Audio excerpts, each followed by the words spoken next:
पंचदेव प्रार्थना एक शक्तिशाली मंत्र है।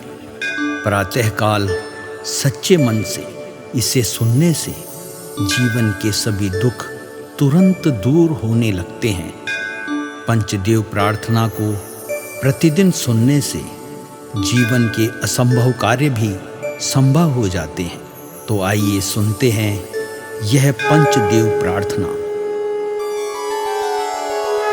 गजाननं भूतगणादिसेवितं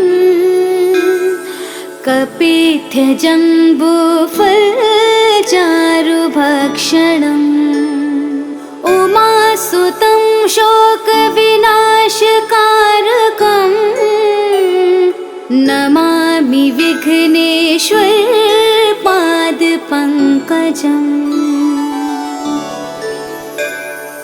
कर्पूरगौरं करुणावतारं संसारसारं भुजगेन्द्रहारं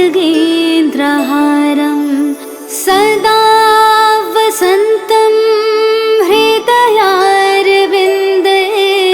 भवं भवानी सहितं नमामि।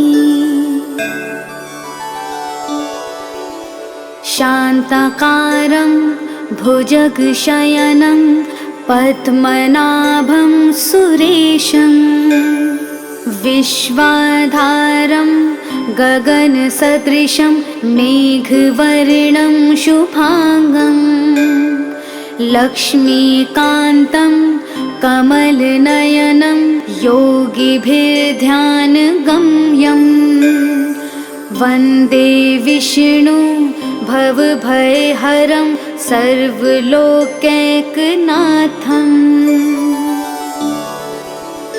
नीलाम्बुजश्यामलकोमलाङ्गं सीतासमारोपितवामभागं पाणो महासायकचारुचापं नमामि रामं रघुवंशनाथम्। मनोजवं मारुततुल्यवेगं जितेन्द्रियं बुद्धिमतां वरिष्ठं वातात्मजं वानुरयूथमुख्यं श्रीरामदूतं शरणं प्रपद्ये। करारविन्देन पादारविन्दं मुखारविन्दे विनिवेशयन्तं वटस्य पत्रस्य पुटेश्यानं बालं मुकुन्दं मनसा स्मरामि। या देवी सर्वभूतेषु शक्तिरूपेण संस्थिता नमस्तस्यै नमस्तस्यै नमस्तस्यै नमो नमः।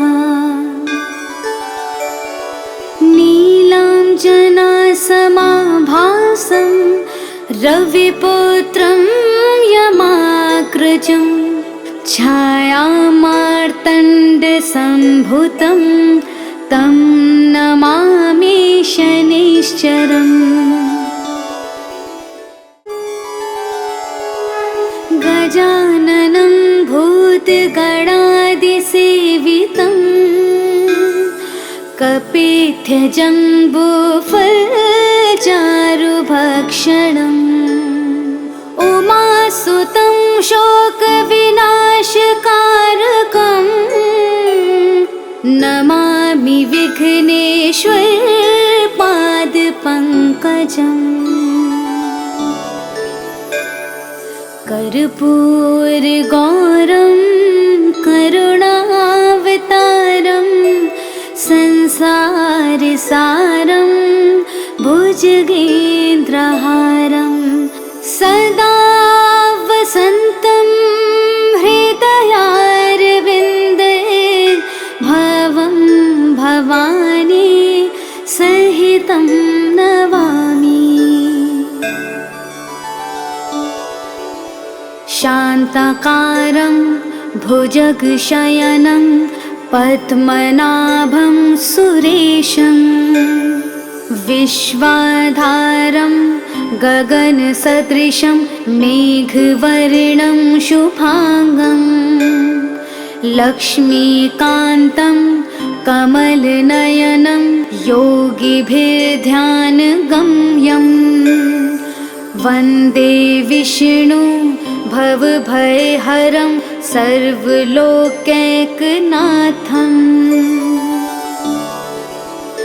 नीलाम्बुजश्यामलकोमलाङ्गं सीतासमारोपितवामभागं पाणो महासायकचारुचापं नमामि रामं रघुवंशनाथम्। मनोजवं मारुततुल्यवेगं जितेन्द्रियं बुद्धिमतां वरिष्ठं वातात्मजं वानुरयोधमुख्यं श्रीरामदूतं शरणं प्रपद्ये। करारविन्देन पादारविन्दं मुखारविन्दे विनिवेशयन्तं वटस्य पत्रस्य पुटेश्यानं बालं मुकुन्दं मनसा स्मरामि। या देवी सर्वभूतेषु शक्तिरूपेण संस्थिता नमस्तस्यै नमस्तस्यै नमस्तस्यै नमो नमः। नीलाञ्जनासमाभासं रविपुत्रं यमाग्रजं छायामार्तण्डसम्भुतं तं नमामि शनैश्चरम्। गजाननं भूतगणादिसेवितं कपित्थजम्बूफलचारुभक्षणम् उमासुतं शोकविनाशकारकं नमामि विघ्नेश्वरपादपङ्कजम्। कर्पूरगौरं करुणावतारं संसारसारं भुजगेन्द्रहारं सदा वसन्तं हृदयारविन्दे भवं भवानी सहितं नमामि। शान्ताकारं भुजगशयनं पद्मनाभं सुरेशं विश्वाधारं गगनसदृशं मेघवर्णं शुभांगं लक्ष्मीकान्तं कमलनयनं योगिभिर्ध्यानगम्यं वन्दे विष्णु भवभयहरं सर्वलोकैकनाथम्।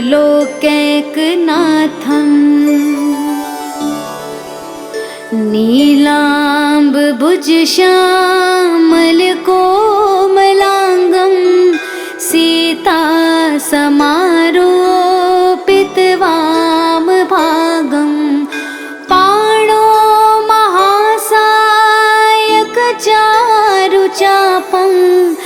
नमामि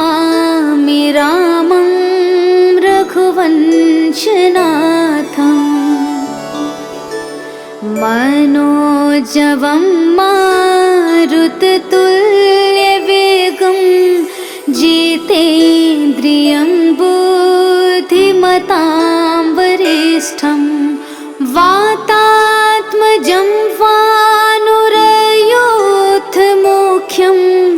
श्रीरामदूतं शरणं प्रपद्ये। करारविन्देन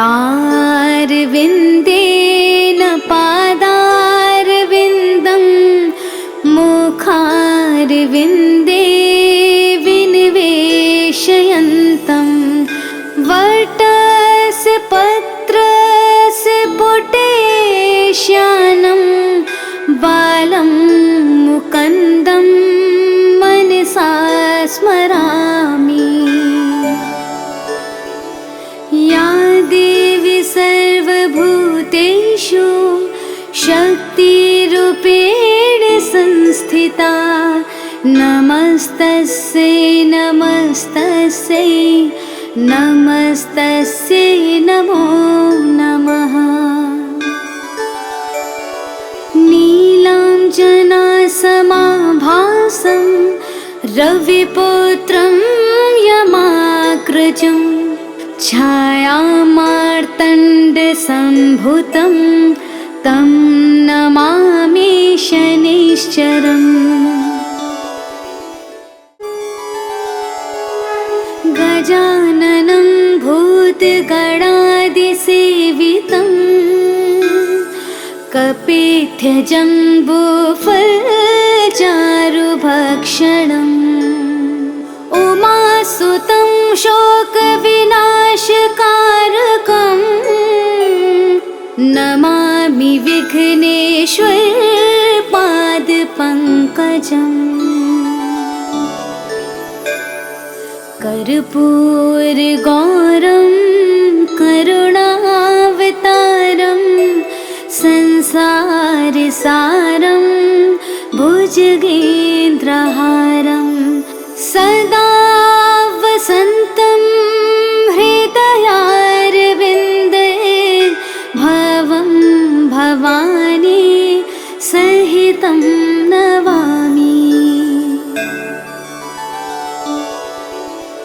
शान्ताकारं भुजगशयनं पद्मनाभं सुरेशं विश्वाधारं गगनसदृशं मेघवर्णं शुभांगं लक्ष्मीकान्तं कमलनयनं योगिभिर्ध्यानगम्यं वन्दे विष्णु भवभयहरं सर्वलोकैकनाथम्।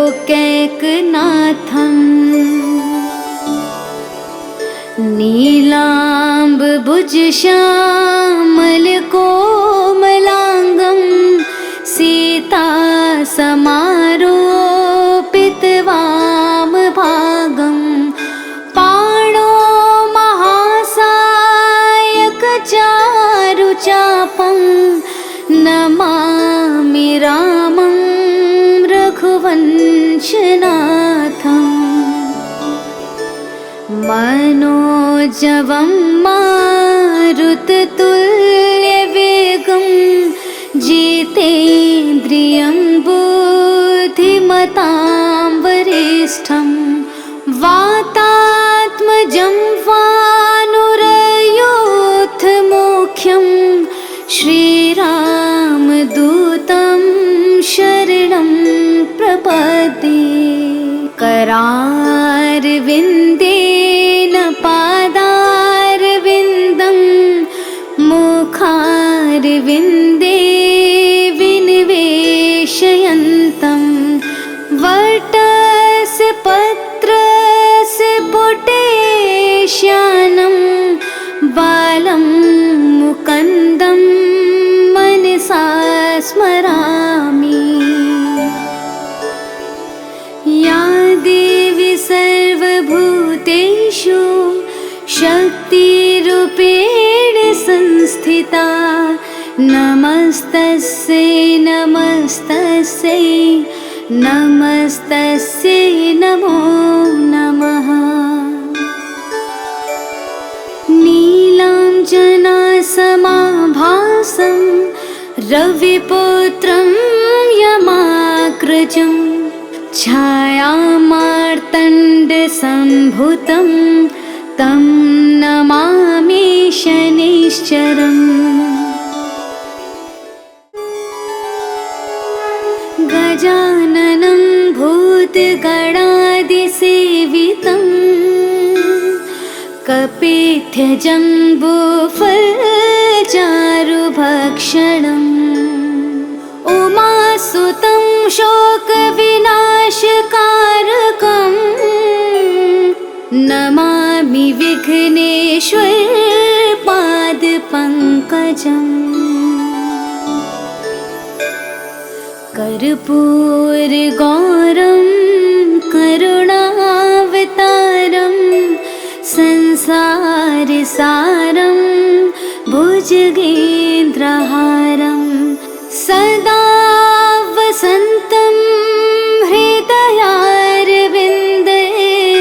भवं भवानी सहितं नमामि। शान्ताकारं भुजगशयनं पद्मनाभं सुरेशं विश्वाधारं गगनसदृशं मेघवर्णं शुभांगं लक्ष्मीकान्तं कमलनयनं योगिभिर्ध्यानगम्यं वन्दे विष्णु भवभयहरं सर्वलोकैकनाथम्।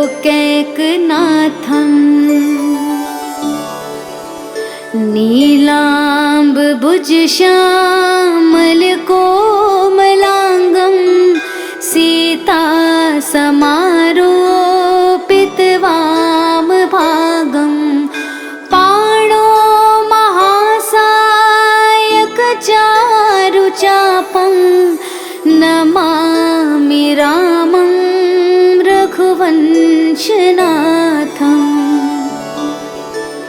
मनोजवं मारुततुल्यवेगं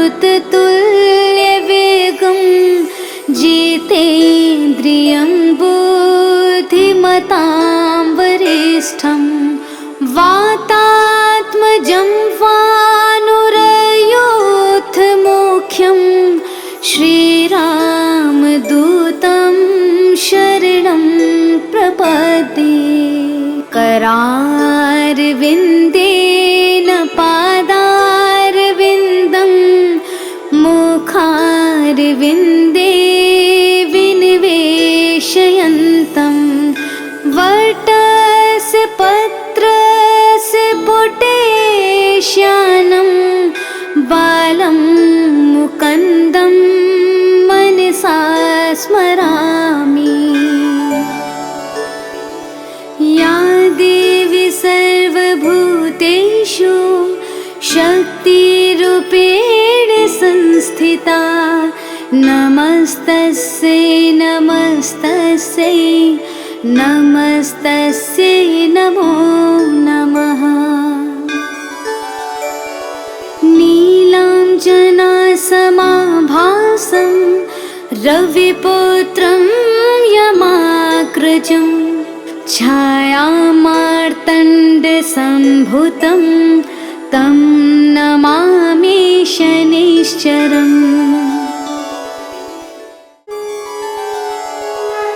गजाननं भूतगणादिसेवितं कपित्थजम्बूफलचारुभक्षणम् उमासुतं शोकविनाशकारकं नमामि विघ्नेश्वरपादपङ्कजम्। कर्पूरगौरं करुणावतारं संसारसारं भुजगेन्द्रहारं सदा वसन्तं हृदयारविन्दे भवं भवानी सहितं तं